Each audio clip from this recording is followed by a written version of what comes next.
సంబంధించిన నేను మళ్ళీ చెప్తున్నాను, ఈ పట్టణం ప్రాంతం ఉన్నాయి. పట్టణం ప్రాంతంలో 2 లక్షల లోపు ఎవరికి రేషన్ కార్డు ఉందా?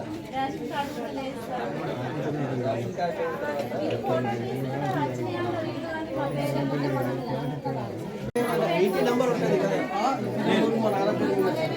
మీ నాన్న పేరు మీ నాన్న పేరుకి భూమి మీకు ఇస్తే మీ అన్నదానం రేపు గొడవ చేస్తున్నప్పుడు ఏం చెప్పాలి? 20,000 ఉన్నాయి. తర్వాత మీరు ఇన్సిస్ట్ చేయకండి, ఈ రాష్ట్ర ప్రభుత్వం ఇచ్చిన ఇన్స్ట్రక్షన్స్ ఉన్నాయి. రూరల్ ఏరియాలో 1.5 lakh, ఇప్పుడు 15,000 ఎవరికి జీతం ఉన్నాయి, వాళ్ళు బెల్లంపల్లిలో ఉంటారు అంటే వాళ్ళకి వస్తుంది. చుట్టుపక్కల అక్కేపల్లి కన్నాల ఉంటారు, వాళ్ళకి రాదు. కానీ మనం ఒక కట్ ఆఫ్ పెట్టాల్సింది కాబట్టి మళ్ళీ చెప్తున్నాను, 1.5 lakhs లోపు రూరల్ ఏరియాలో, 2 lakhs లోపు అర్బన్ ఏరియాలో మీకు దానికంటే తక్కువ ఆదాయం ఉన్నాయి, పక్కా వస్తుంది. దానికంటే ఎక్కువ ఉంటుంది అంటే మీరే దానిలో కోఆపరేట్ చేయాల్సింది. మీకు ఎలిజిబిలిటీ లేవు కాబట్టి మీరు ఇన్సిస్ట్ చేయకండి. సింగరేణి రిటైర్డ్ ఎంప్లాయీ మీ అన్ని సోర్స్ నుంచి ఇన్కమ్ 2 lakhs కంటే ఎక్కువ ఉంటుంది అంటే రాదు. సపోజ్ మీకు 16,000 మీకు పెన్షన్ ఉన్నాయి అండ్ 10,000 20,000 సంవత్సరంకి ఎఫ్డి నుంచి వస్తున్నాయంటే యు ఆర్ నాట్ ఎలిజిబుల్. కానీ మీకు 10,000 పెన్షన్ ఉన్నాయి, 50,000 మీకు ఎఫ్డి అన్నిటి నుంచి వస్తున్నాయంటే 1.7 బెల్లంపల్లి టౌన్లో మీరు ఎలిజిబుల్ ఉంటారు.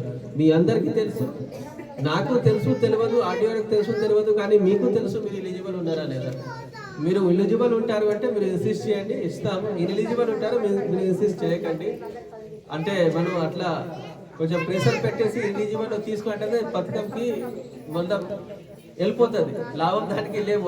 అందరికి ఇస్తున్న తర్వాత మళ్ళీ ఏం దానికి పెట్టడానికి లాభం ఏం లేదు.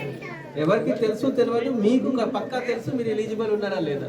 ఎలిజిబుల్ ఉన్నారు, పక్కా ఇస్తాము. ఎలిజిబుల్ ఉన్నారు మీరు ఇన్సిస్ట్ చేయకండి. ఎవరైనా పువర్ పర్సన్ ఉన్నారు, ఎవరి దగ్గర ఏం ఆధారం లేవు, వాళ్ళ కోసం ఎవరి దగ్గర ఆధారం ఉన్నాయి వాళ్ళు సాక్రిఫైస్ చేయాల్సింది.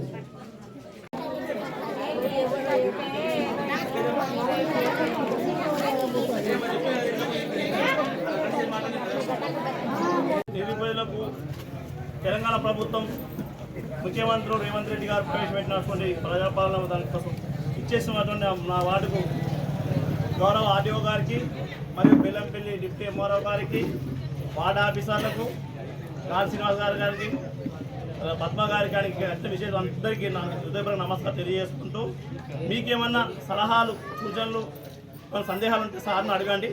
గొడవ చేయకుండా 1 by 1 వచ్చిన సార్లు కూడా బయటికి పోతే మన 10వ వార్డు అంటారు, అక్కడ నీట్గా ఉన్నది, అక్కడికి పోతే మాకు మంచిగా అనిపించిన చెప్పుకోవాలి. కానీ ఇట్లా చేస్తే ఇంకోసారి మన బస్సుకి రమ్మంటే కూడా రాదు.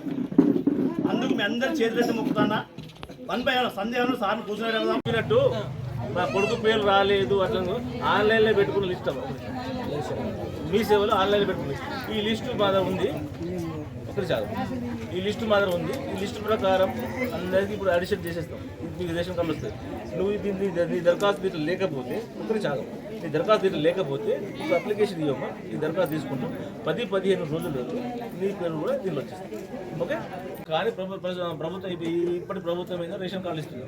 రేషన్ కార్డు అనేది ఇప్పుడు ఎట్లా ఉంటుందంటే, నేను తండ్రిని, నాకు 2 కొడుకులు, ఆ 2 కొడుకు సెపరేట్ రేషన్ కార్డు కావాలంటే ఇప్పుడు ఆప్షన్ లేదు.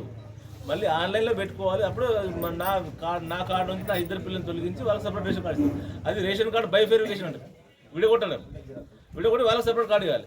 అది మనం ఇప్పుడు ప్రజాపాలన చేయడానికి ఆన్లైన్లో అప్లై చేసుకోవాలి. మీరు ఇప్పుడు అప్లై చేయండి, మీరు దరఖాస్తు ఇస్తే తీసుకుంటాం. అది కంటిన్యూ ప్రాసెస్. రేషన్ కార్డు అనేది కంటిన్యూ ప్రాసెస్, ప్రతిసారి ఇస్తూనే ఉంటారు.